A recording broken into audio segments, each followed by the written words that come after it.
Morning, everybody. Hi. Hope you all had a really good bank holiday weekend and you're not too grumpy about being back at work on Tuesday. It's good to see you all. I think we're just going to see if we have a few more joiners and then we'll get started. Lovely. You can see lots of people I recognize, which is nice. Hi, everybody. Hi. Thomas. Hi. You've got two for the price of one with Susie and me. Well, what a bargain we're getting there, I have to say. Excellent value. And me as well. Can you hear me? We can hear you. Yeah, absolutely. Down from Wales, Samantha Scriven. Hi, Sam. Hi, Thomas. Nice to see you. Hey. Wow, good.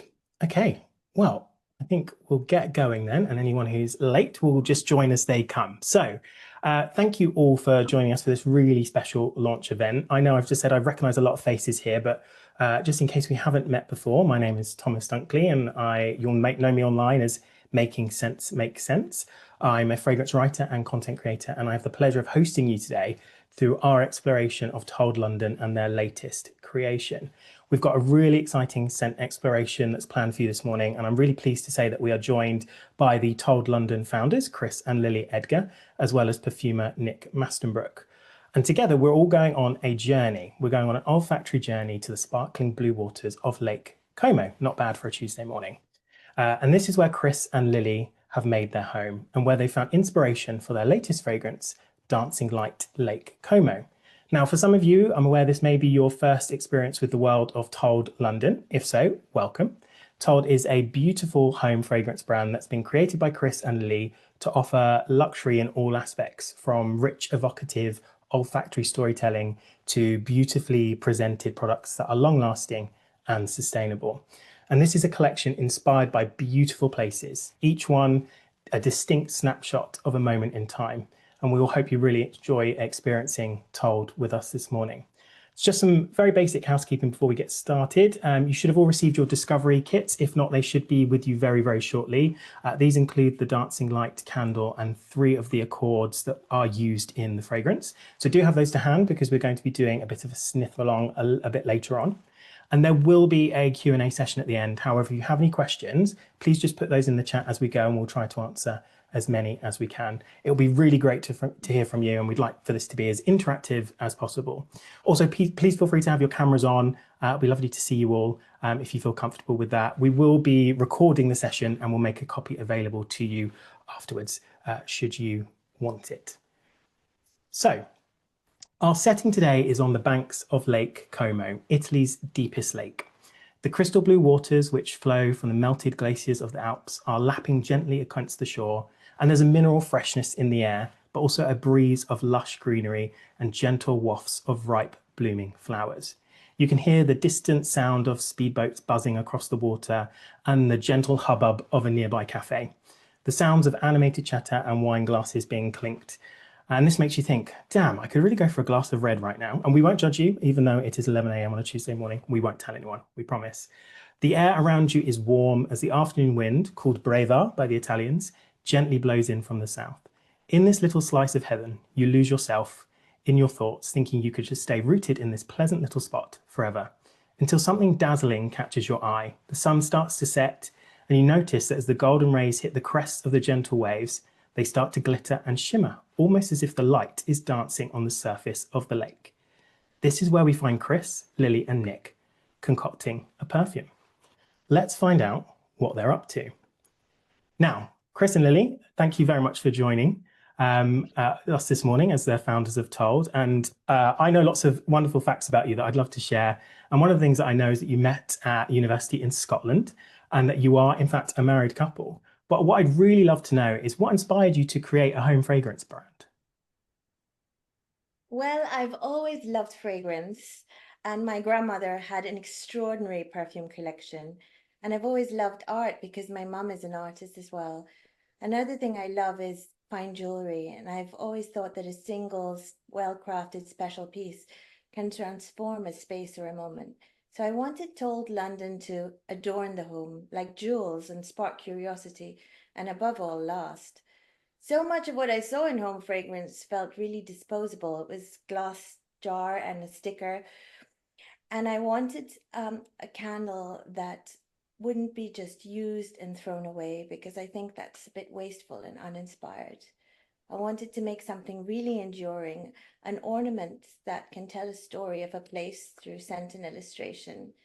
And if it makes you smile, I think it should never ever be thrown away. Yes, as Lily said, so many candles sort of look the same. And we didn't want just another generic one with the glass jar and the sticker on the front.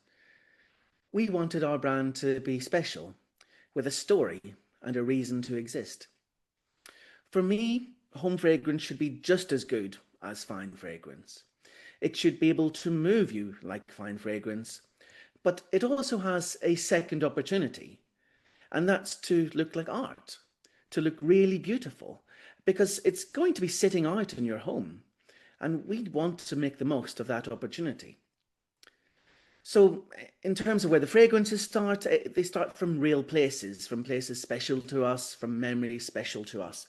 And then once we've chosen those locations and those feelings, then the joy of interpreting those into the various fragrances begins.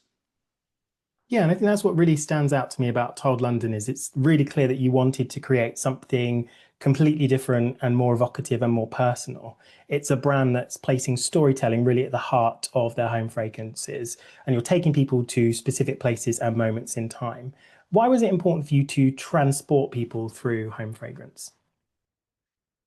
Fragrance has the power to take you somewhere instantly, to a place, to a season, to a moment, to a specific time in your life. It can also take you somewhere you've never been, maybe somewhere you've dreamed of, or maybe somewhere you've never even heard of. And it's your first time hearing about that place, but the fragrance still manages to transport you in feeling how that place might be. And I think that's the most important thing. Fragrance can change how you feel. And that's why it's such a powerful and emotive experience. And that's what I love. I think it gives people a moment to escape the ordinary, be inspired, and dream.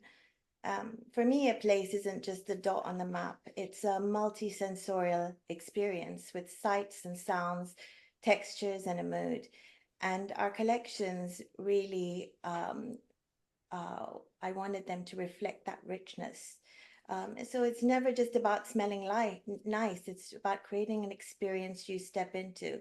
Every scent is a place, a feeling, a way to come alive again. And if it lifts your mood when you pass by, then it's done its job. Absolutely. It's about creating a rich and unique experience, isn't it?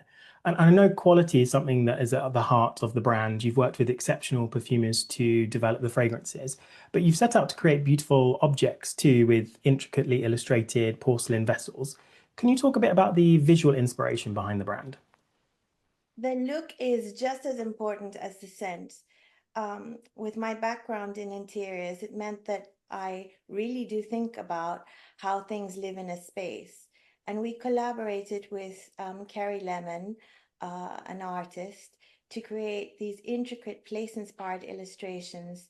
And I think they bring another sensory dimension. The porcelain vessels themselves are beautiful with solid, heavy metal lids that feel tactile, lasting, and elegant, and they're made to last. The aim is to layer sight, touch, scent, so the story of each place is felt in every detail. Yes, that layering is really important. It runs through all parts of our products, including the packaging. The boxes have shards of illustration hinting at the story inside. The refills, the candle refills, they're on printed illustrated fabrics, again tied back to the location of the fragrance. And also obviously having that second use aspect as well, because they can have a second purpose in life. Of course, just I think every element is designed to tell part of that story. And we've made sure to think that every part of that journey, of that process, actually helps tell that story.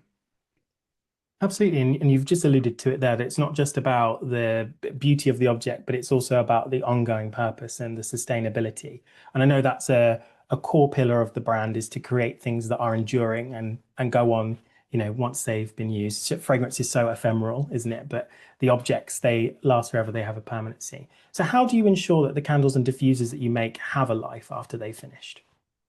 For me, sustainability starts with creating something you never really want to part with. Our vessels are refillable. The candles and diffusers can be used again and again, and they're plastic free and built to last. They're all designed to have this second life, and I like to imagine them as a vase for freshly picked flowers, a pen pot for a novelist or journalists like you guys, a keepsake holder for those special treasures and mementos. I'm a bit of a makeup addict. So for me, I use them for my makeup brushes. I do really hate this sort of throwaway culture that we have, and I feel it's careless to use something once and throw it away. So I wanted to make things that people can keep forever. Absolutely. And there's no makeup brushes in mine, but I know for the perfume nerds on the call, I can recommend it as a holder for tester strips. Absolutely brilliant place because we're always overflowing with those. Let's move on to talk a bit about the inspiration for this latest fragrance. So I know that Lake Como is your home, so I don't need to ask where the inspiration came from. But I would like to know whether it was tough for you to create something inspired by a place that is so familiar and so personal to you. Well, no, it was actually a real pleasure to work on because we've fallen in love with Como, with the town, with the lake, with the surroundings, with the people, and personally with the football team as well. Um, I suppose we didn't want it to be a one-dimensional aquatic fragrance, and that was a danger we could have fallen into. Um, we wanted to think about more than that, and I suppose the lake itself is more than just a body of water. Obviously, it's got the constant movement of the water, the dancing light on it, but it's the surroundings. The beauty of the lake is really breathtaking. If you've never been, I hope you get that opportunity. The In the summer and in the spring and summer, it's got the jasmine, the wisteria all around surrounding you on the lake. In the winter, it's got the majestic mountains around it, but those mountains really come into their own in the winter when the floral elements recede. Um, so going back to your question, was it tough? Well, it was a challenge. It was a challenge. Distilling all of that, all of those things, all of those special feelings into one fragrance. Well, that was true to the place. Well, that was the tough bit. But thankfully, we had Nic and his mum to help us with that. Yeah, absolutely. And the feeling part of it, I think, is really, really important. I've always seen home fragrances kind of like olfactory set dressing. It's often the finishing touch that completes the decor in your room. And a candle or diffuser can really be the finishing touch that changes the feel or the mood or the vibe of a room. So what feeling did you want to create with Dancing Light? Well, there is the literal warmth of the lake in spring and the long summer, but I've actually found a great warmth in the community. I found the people to be inviting and open. Every year we try and get out on the water at least once, and we rent a little boat. We go past the villas. We hope to see a glimpse of George and Amal. The kids jump into the water at the Stone Arch Bridge near Nesso. I wanted to create the same feeling in Dancing Light, uplifting yet serene, airy with a quiet floral elegance, something that brightens space without overwhelming. For me, it's about meaning, beauty, memory, story, told through scent. And you've worked with two fantastic perfumers to tell that story. So I know you worked with both Nic and Ruth Mastenbroek on the fragrance for Dancing Light. Could you talk to me about that collaborative process? How did you brief the perfumers? Well, it was actually slightly easier in that we have known Ruth and Nic for several years and worked with them before. So we didn't have to start from scratch. But we wanted to make a fragrance that would match the splendor of the location and how it makes us feel to be in and around the lake. So that brief we had to give them was very much feelings first and accords second. So we gave them descriptions of what the lake is like, what we see here as it changes through the seasons, what's important to us. The snow on the mountains in the winter, the bright blue spring, the hot summer and the colorful autumns. So we had to give we had to give them a visual of the place to understand what we see here, how it makes us feel, and what we smell when we're here as well. But I suppose beyond those changing things, there's always a warm, nourishing light of the place, and that's truly special. That dancing light that we've talked about on the lake itself. And of course, I'm a trained garden designer, so I had to make sure that we actually detailed some of the key plants and trees and the flora that are in and around the lake as well. And I think what made it especially lovely is that Nic trained with his mum, Ruth, for 7 years, and Dancing Light became a co-creation. So we shared emotions and descriptions with them, the warm glow on the water, the wisteria and jasmine tumbling over the walls, that sort of stillness that slows you down. And they translated that into fragrance. And I think it really does feel like light moving on water, still but alive. Yeah, it's absolutely beautiful. And we're very lucky to be joined by Nic Mastenbroek this morning to talk about how he and Ruth interpreted the brief and brought it to life. So I'm going to bring Nic in and join you a bit later, Chris and Lily, for the Q&A at the end. Thank you. Thank you.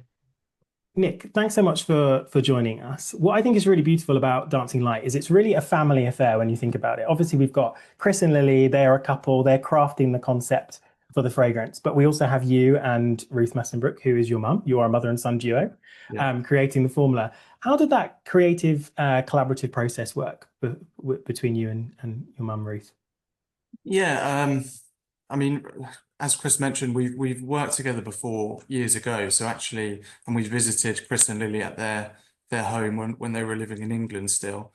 So there's already a relationship there. So it was very natural. And I think even, when I first visited their home, that was kind of very early in my perfumery career, already training with my mum. And so for this fragrance, when we received the brief, we were really working on it together. And as part of my kind of training program, if you like, that was often putting forward ideas to Ruth, who would help me kind of refine that into a fragrance. And that's how we built this fragrance together, really using some of my ideas, but then leaning heavily into Ruth's experience and knowledge. And when you were presented with that brief, which elements really spoke to you?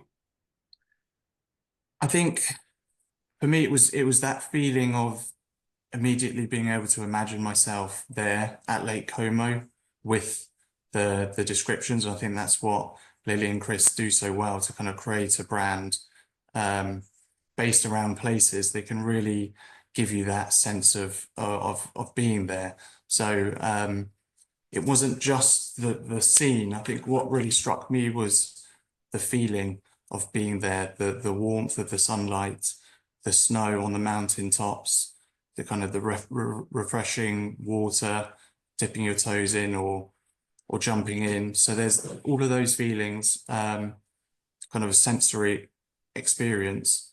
And then I think, if I remember correctly, there were some drinks mentioned, like an Aperol Spritz. I could almost imagine myself at golden hour with the sun going down and all of the different kind of colours and smells and sensory experiences. So it's just that melting pot, I think, just really feeling like I was there. Yeah, and it's such a rich and beautiful place with lots to draw from. Mm. How do you sort of pull that into something quite tangible and, decide which materials to use to create those different reference points?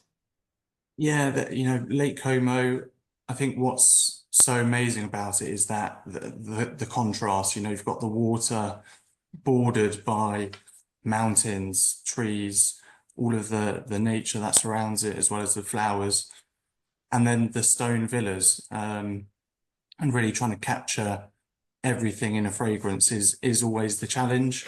And I think the obvious fragrance here would have been something much more ozonic, much more aquatic, watery, to conjure up a lake. But actually, we based the fragrance more around the flowers. And when we smell the accords, we'll smell the wisteria accord, which is really at the heart of the fragrance. And those flower notes can really give a warmth and an airiness that was really described to us. So I think having that at the heart, and then kind of leaning into different aspects of Lake Como, with the watery elements, with the woody, the forest, mountainsides, the green aspects, you know, that gave then really the 360 view of the lake. Yeah, and it's absolutely beautiful, all-encompassing view of Lake Como. And before we get to that really important part of the session, which is the sniff along, we go through the accords. How would you describe the fragrance of Dancing Light? Yeah, for me, it's a very airy, fluid, radiant, and light fragrance. You know, I think not necessarily light in terms of not being there, but you know, I imagine the light from whether it's the sun or the moon or the houses kind of bouncing off the water, and almost as if the lake is a mirror reflecting everything around it. And so, yeah, for me, it's that radiance and that lightness that we managed to capture, and you know, we're really, really proud of the creation. Yeah, absolutely, as you should be. So to give everyone a sense of the craftsmanship that's gone into Dancing Light, Nic and I are going to take you through a bit of a sniff along now. So we've broken this down into 3 accords. I'm going to talk a little bit about each of those accords, how they were made and how they were fitting into the final composition. We are going to go a bit topsy-turvy because we want to dive right into the deep of the lake, into the foundation of the fragrance with the Sandalwood accord first. So if you have your Sandalwood accords to hand, if you want to get those out. So Nic, why a Sandalwood accord? Well, Sandalwood is a note, firstly, that my mum has always loved, and so I've probably kind of inherited that love of sandalwood. But sandalwood has a really warm and comforting woody feeling to it. You know, it's got a smoothness that perhaps some of the other woody notes, whether more dry or smoky, sandalwood's got a really smooth quality to it. And so it made the kind of perfect accompaniment to some of the flowers that we wanted to base the fragrance on. It's also got a slight kind of a slight spiced aspect, and that can also contribute to that feeling of warmth, which we wanted to really conjure up. Yeah, and you've got that spice facet through the use of clove, is that right? Yeah, that's right. So this, you know, with this being an accord, there's a blend of ingredients, including clove bud, which we've used in this sandalwood accord to really, you know, the thing with sandalwood sometimes is it can be a little bit flat, and so it gives, not only does it give a little bit more texture, it adds, for us anyway, a little bit of the kind of natural feeling of you could imagine the sandalwood growing in Australia in a warm climate, and that's slight spicy, smoky aspect for us helps contribute to that feeling of nature. Yeah, absolutely. But there's also a smoothness to it, isn't it? And a softness. It's not a harsh wood. No, exactly. And that's, I think, the beauty of it and why it dovetailed so nicely with like the Wisteria, which also has spicy, a spicy kind of feeling. It's also got that clean, musky aspect to it. And so, you know, for us, a brilliant fragrance is when you get an overlap between some of the top, heart, and base notes and some similar aspects, although different, and that can really help elongate fragrance through from the start to the end. Absolutely. And looking at the chat, Jo fairly saying that she's picking up on that smokiness in there. And Joe Phillips says, what makes up the accord for the Sandalwood accord? Well, I can't tell you exactly what's in there, otherwise that'd be giving away trade secrets. But you know, this is a simple accord. There's 4 ingredients. 2 of them are naturals, one of which is the clove bud oil, which I've already alluded to. And beyond that, so there's a couple of synthetic sandalwood ingredients that you know, they portray sandalwood very well. You know, they give that really kind of musky sandalwood feeling, that woodiness, creaminess, cleanliness also. So yeah, it's based around those four kind of pillars. It's a simple accord, but very multifaceted. Alice is saying, can she please have it bottled as a perfume? So I think it's a hit so far. Well, that's great. Yeah, no, it's, and that's the brilliant thing about really sharing these accords. There's not really many times people get to smell such a simple, breakdown of a fragrance, but you end up smelling a much more complicated finished version, which is obviously beautiful, but to then bring things back to the foundations is ultimately why we love doing what we do, because we're looking at this all the time and building up fragrances from the bottom. Yeah, absolutely. Should we move now on to our second accord, which is the aquatic accord? What I think is really interesting about this aquatic accord is, we kind of spoke earlier about how we didn't want the fragrance to be too overtly ozonic, too aquatic. And I think what's interesting is that there is a big difference between ocean water and lake water. Like the smell and the composition is really different. So how did you approach creating specifically the scent of lake water as opposed to maybe something more generic, more oceanic? Yeah, that's a really good question, actually, because I think sometimes watery aquatic fragrances immediately they conjure a seaside coastal view, and obviously there is another aspect of water. There's more aspects of water, but the lake, being contained, being still, not being salty, it's got a different feeling to it completely. And for us, really, with the kind of aquatic accord, we also wanted to pull in the depth of the lake, that really deep, rich blue color, and also with the lake being surrounded by the mountains, it's got this really rugged, natural feel. So this accord, it's got one of my favorite ingredients in, which is cologne, which a lot of you will probably be familiar with. Cologne's has been used for a long time now in fragrances, classic fragrances, brilliant fragrances. And it was something I learned when I became a perfumer, that it was in a lot of fragrances I loved as a child growing up, that I was drawn to. And so I love cologne as a note. It can give it that really clean, watery feeling, which can help conjure a lake. And then we've combined it with some other essential oils. I think, to me, it smells quite Italian, actually. This, just in and of itself, it's got this kind of real Italian quality, possibly because of some of these the citrus oils we've used coming from Italy and giving that connotation. And then we've also used another synthetic note called called Ultrazure, which can also be used in coastal fragrances, but for us it gives it, especially for the dancing light fragrance, gave this really almost ambery, rocky feeling, and I think that helps to give more depth and stopped it becoming a kind of generic, bland, watery fragrance or accord. Yeah, it's really rugged, isn't it? There's a real texture to it that I think is really interesting, because it allows all that kind of lightness and beauty of when we get to the floral accord to sort of have a darker backdrop to it, and it really highlights that. Yeah. Question in the chat from Joe Phillips is there a greenery of the trees around the accord? Are you getting a sense of that too? I think that could well be coming from some of the citrus oils.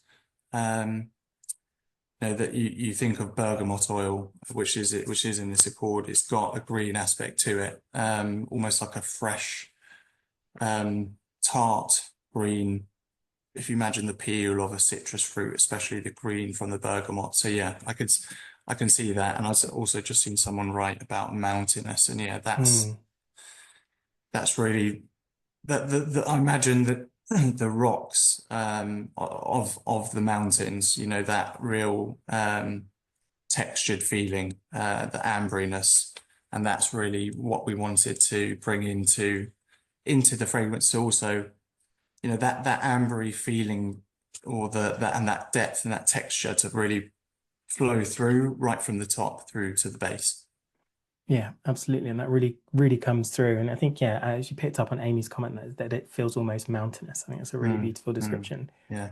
So let's move on to our third and final accord, which is a bit of a technical marvel. This is our Wisteria accord. So what makes this so special, but also, I suppose, maybe a technical challenge for you as an accord? Yeah, so there's no wisteria oil, unfortunately. So there's no essential oil of wisteria, which means it's a fantasy accord, blend of, again, synthetic and or man-made and natural oils to conjure the feeling of wisteria. And, wisteria we think of really as there is a clean and an airy and almost a musky quality to wisteria. And then you've also got green aspect, you've got a spicy aspect, almost going a little bit hyacinth. And yeah, so to then really think about how can we create that in the best way with the materials that we do have at our disposal. That is really the technical challenge and the fun part for us. Yeah. And it's just so multifaceted, and that spiciness really links to the spiciness in the sandalwood in the base. And there's just so much going on that I find really fascinating about this, because it's got that kind of clean sort of muguet aspect, that green hyacinth. Yes. How did you piece that all together? Yeah, well, I think also the piecing it together is partly giving our own distinct sort of vibe to it, and also linking it to the rest of the fragrance. So we can create simple accords, and that's really how I've been trained, how Ruth was trained kind of classically to build up accords and simple accords, but then it's how do you really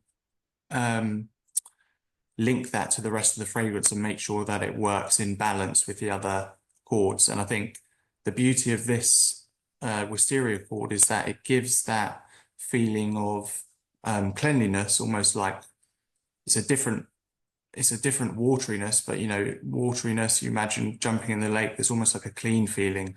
And I think the wisteria accord in itself gives a clean, airy feeling, but it's also got warmth and from the spice, it's got green, which pulls in the mountains and the forests and the trees. So it's kind of a beautiful way of linking the fragrance together and really telling the story. Yeah, absolutely. It feels like the central kind of glue, or the central pillar that holds everything together comes through that wisteria accord. Anastasia says it's such a realistic wisteria scent. Great job.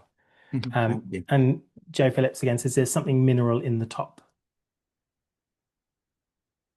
Yeah, the mineral, for me, some of the ingredients we've used to create the wisteria accords, there is almost a watery aspect to it, almost like a slight salty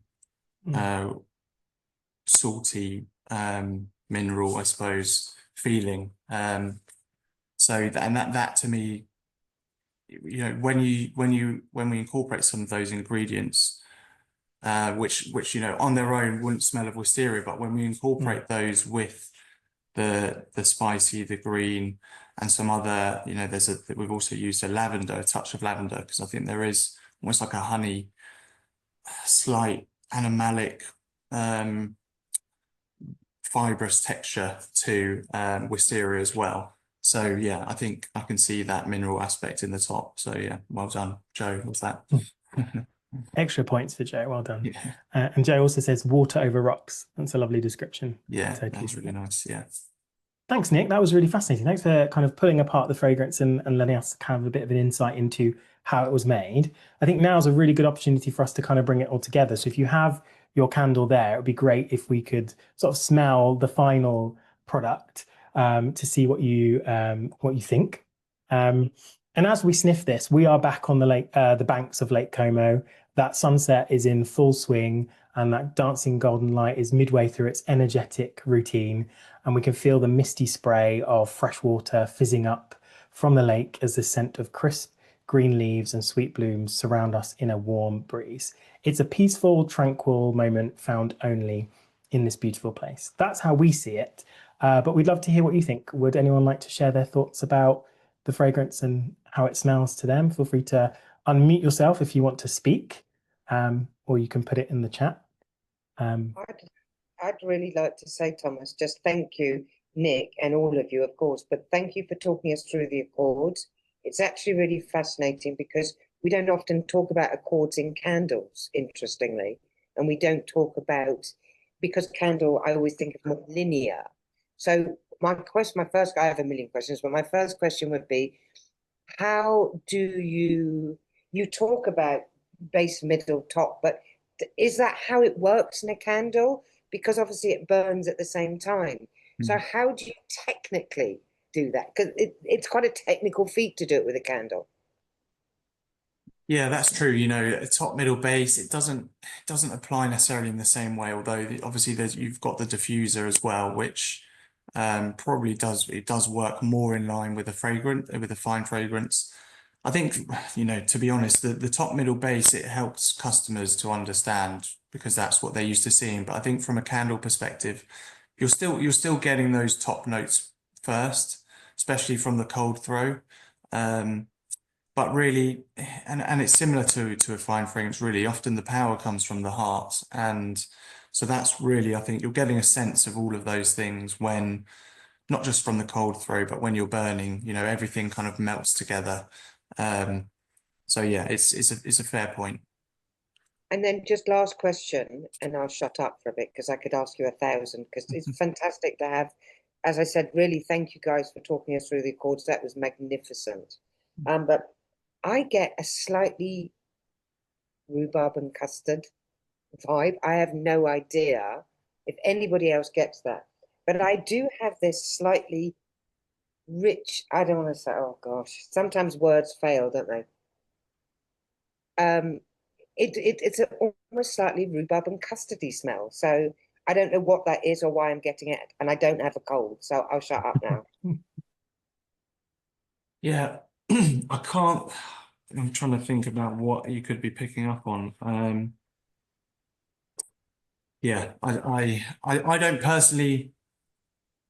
Yeah, maybe the rhubarb, I suppose. Yeah, it's the rhubarb for me. Also in fragrance has got this kind of fresh, slightly fruity green feeling, which also there's some ingredients we can use in a rhubarb. I think of like almost like rosy type ingredients, and I think even the Ultra Azure that we've used in the Aquatic Accord, it also has a slight rose aspect, and I wonder whether, you know, rhubarb and rose is quite a common pairing, let's say. So perhaps if you're picking up on some of those rosy, Sarah agrees with me on the rhubarb. Thank God I'm not alone. I think this is the beautiful thing about fragrance. You know, if you smell it, it's there. However you interpret that fragrance and the things you pull out of it are real. And I think it's beautiful. We all have a different impression. So I think it's lovely that you're picking up on that. Just in the chat, Sam's also agreeing around the rhubarb. There's a couple of agreements about the rhubarb there, Joe. So you're not going bonkers. It's there. And Sam says she loves how it smells great before you even light it. And that's one of the things actually with candles is we think about them as the cold throw and the warm throw, don't we? The cold throw is the smell of the candle in the jar before it's lit. And, you know, when you can smell it and it's quite strong, that's a sign of a fragrance that's, you know, good quality materials. And then obviously when you light it, you get a very, very different impression. Oh, there's lots of questions now. Alice has a nerdy question about wicks. Go ahead, Alice. Hi, that was so fascinating, and this scent is beautiful, and the vessel is gorgeous. Thank you so much for all of that. That was really interesting. Nick, presumably this isn't your first candle creation, is that right? Like this isn't your first candle that you've made. You've made lots of mum and everything. Yes. Do you have a sort of, I mean, I'm sure you've been through hundreds, if not thousands of wicks. Do you have a wick that always works for the candles that you work with? Or is the wax blend and wick all dependent on the vessel and the oil blends that you use? Is it very much a case-by-case situation? Yeah, I mean, I can start talking to that. I mean, we haven't supplied, you know, we haven't created the we haven't poured the candle, let's put it that way. But I do know from a technical perspective that, yeah, the wick is part of the challenge of creating a great candle is finding the right wick, you know, and we've had instances with candles or heard from candle company manufacturers where that, you know, they've tested 100 wicks to get the right one that works with the fragrance, the wax and the vessel, because the vessel also impacts, you know, how warm the wax gets, how evenly it burns, and yeah, so and how kind of molten the pool of wax is, how quickly that all goes, that process. So yeah, the finding a wick is almost like maybe there should be another Zoom on, you know, just that. But yeah, that seems to be a slight art as well. Well, Yeah, we it's will gone. I mean, I've had it lit for, I'd say, about an hour, and already it's gone all the way to the edge, and there's no tunneling at all, and the projection's amazing. So awesome. It's gorgeous. Thank you. I'll mute myself now. That's what we love to hear. Thanks, Alice. And maybe Chris and Lily, do you want to come in a little bit around I mean, with the candle, obviously there's lots of burn testing and things that you do to make sure you get a good burn. Do you want to talk a little bit about how you've worked together to create not only obviously the beautiful fragrance, but a very good functional product that works well? We can't hear you, Chris.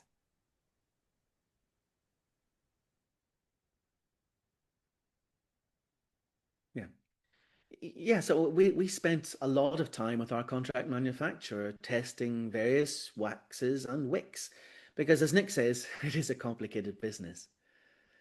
And especially because we've got quite a high percentage of fragrance in our candles and in our diffusers as well.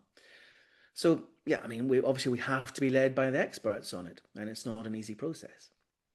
And personally, we've had lots of candles that have tunneled, and we didn't want that to happen. Ideally, we wanted to keep a natural wax, and we've actually gone with 100% soy wax. We tried coconut and rapeseed and other waxes as well. I think when it comes to tunneling and throw, I think the easy thing is to add a bit of paraffin, because you know, people know that works, but then it's got a reputation, and we didn't want to go there. So we've managed to avoid using paraffin, which we're really pleased about. So yeah, we've got an all natural wax, and that's what we're using. Fantastic. And we have another question from Stefan. Stefan says, Lily, your mum is a massive supporter of Told, but did you have a lot of home scents around you during your childhood? I grew up in the Seychelles. I don't know if you knew that about me. And so candles were, I'm letting my age sort of come through here. We mostly had dinner candles on candlesticks. It was really fine fragrance that I was surrounded by. But I can remember being quite affected by fragrance. And when I was little, I would always try and make perfume by muddling flowers with water and trying to capture that feeling, that scent, and also bringing in lots of fresh flowers from the garden. So yes, scent did affect me, but we didn't really have a lot of candles. I don't know if you get them that much in tropical places, but yes, my grandmother did have lots of perfume. Lovely. And Octavian says he spent a few summers in Como, and the scent completely encapsulates the beauty of the lake and the surroundings perfectly. Oh, thank you.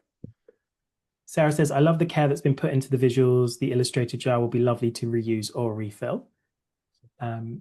Susie and Joe are getting a strong lily from the fragrance, and Joe agrees with that. There's some lily coming through in that Wisteria accord, I assume. Yeah, and you know, lily, Muguet is another note which we've used, and you know, there's definitely an overlap between Wisteria and Muguet and lily.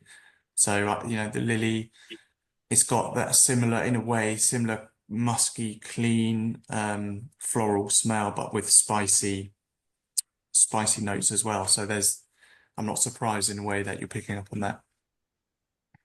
Brilliant. And then I think the last question that we have is from Joe. What was the development time for the candle and the diffuser for the fragrance?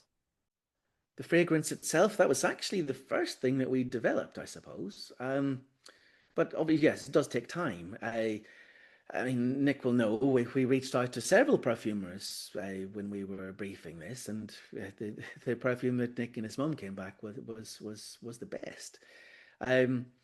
And of course, there's usually a couple of iterations with back and forth before it's perfected. So the fragrance itself probably took 2 or 3 months from briefing until we were happy with the final fragrance itself. Two more questions for now. And now that we smelt the fragrance, I do have a quick video that I'm going to share with you all. So if you Sorry, just Thomas. Yes. Thomas, hi. Hi. I just wanted to, not so much about the actual notes and the fragrance, I just wanted to talk about how it's making me feel. Okay, go I for think it. is also just as important. And to me, it's giving, I suffer from SAD and I use one of those Lumi lights as regularly as possible. And this is giving that same kind of uplifting, almost eye-opening. That's what I feel when I use my Lumi light. This is kind of almost opening up my eyes and making me feel alive and awake, if that makes sense. Just Oh, Amberina, that's such a lovely thing to say. And I'm so glad that you feel that way as well, because I also feel that there's something very uplifting and sort of luminous about this perfume. thank you. And thank you for going through the notes and the accords. I think someone else also said we don't normally get to that kind of detail and breakdown in a candle. And it's really lovely to hear the thought processes and what we're smelling through the candle. So thank you. Thank you. Yeah, Thank you so much for sharing that. Thank you guys, because actually it really, when you go into this detail, it makes it so much more engaging for us. I can't stress enough, guys. Thank you. Oh, well, no, thank you all for attending and joining in, and it's lovely to hear your views on it, and that the fragrance is, you know, bringing joy. I'm gonna try and share my screen, so this is where it could go wrong, but let's see. Introducing Dancing Light, Lake Como. We created Told London to offer something lasting, not just beautiful home fragrance, but something that tells a story. Every scent begins with a real place, a feeling, captured in fragrance, and in the illustrations on every porcelain vessel. 3.5 years ago, we moved to Lake Como for a taste of adventure. It was the light that caught us, soft and slow, dancing across the lake before the day begins. Fig leaves, honeysuckle, and summer air drifting through shutters and curling around old balustrades. Wisteria and jasmine in bloom, a breath of magnolia, the kind that clings to warm stone and memory. Freshness becomes softness, muguet hidden in the shade, musk and sandalwood curling like mist across the water. Dancing Light, Lake Como, an invitation to indulge the senses, part of a refillable collection designed to last. Every detail matters, the scent, the materials, the way it lives with you. Dancing Light is a love letter to Lake Como, to sunlight in motion, to wisteria on the breeze, to moments that shimmer and fade like the lake itself.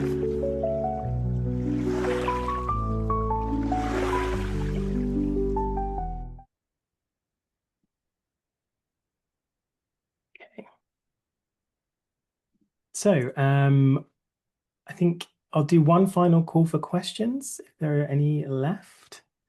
But if not, hopefully that's given you... Oh, Amanda has a question. Go for it, Amanda. I can't see you, but I'm sure you'll pop up whenever you unmute. Hello. Sorry, I've just realised I've sent all my questions to AI Read. So I did ask you lot. To the wrong place. Old lady does technology. Sorry, they're beautiful fragrances. I absolutely agree with everyone. This is a really engaging way to go through a candle. So thank you for that. Everything about it is beautiful. I love the bottles, I love the smells, but I worry that there are so many great candle brands out there. How do you think you're going to stand out in the marketplace? Because, you know, we've all got an assortment of candles, I'm sure, off screen that have come from new brands and are all smelling lovely. I mean, I do think these are exceptional, but how do you stand out in the marketplace? Especially with that travel story. I think the travel story is perhaps something that we've seen before. Sorry, I don't mean to sound too negative. Well, yes, it has been done before. That's true. I suppose Lily's lucky enough to have actually lived in the Seychelles, to have grown up there, to have spent a lot of time in India visiting her grandparents. so the places are places really special to us, not just somewhere we've maybe been to once or twice. The places that we've actually lived and enjoyed. I suppose the other aspect is, I suppose, by putting storytelling right at the heart of the brand, that's where we want to be different, where we think we are different. Because it's, I mean, for example, think about the White Company Seychelles fragrance. It's a glass jar with a sticker in the front.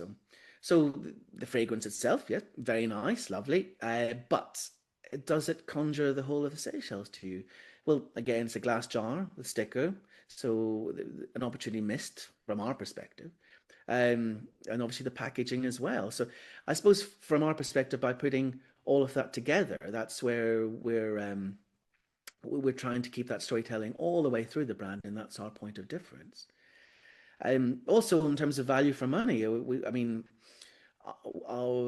we're including our lids as standard with our candles. With other brands, you might want to, you might have to pay an extra 20 quid just for the lid. So yes, obviously it is a saturated market. We're a new brand, but I'm loving the fact that 26 of you are on the line today, and hopefully you'll tell the world about us. Yeah, it is difficult though. So we're continuing to grow within the UK, where we'll eventually move into fine fragrance as well. But we want to be really good at home fragrance first before we do that. And we want to make sure that the storytelling stays embodied within our brand. I've also been very lucky to work with the Fragrance Foundation very closely over the last year, which has really helped. So yeah, so I feel I know the industry better than I did 2 or 3 years ago. I think we're in a decent place, but there are very well-known brands, and if we can take a little bit of the Diptyques or the Jo Malone's share of the market, then we'd be very happy. But yeah, I suppose over the last year in particular, the other thing I've realised is that there's a real community in the fragrance world, particularly in the UK. Not just amongst the influencers, but also amongst perfumers and amongst the Fragrance Foundation in particular. And I've got to know a lot of the other young brands through them, and that's really helped. So we've been able to help each other and see these opportunities that we all have, and obviously, hopefully, make the most of them too. Good answer.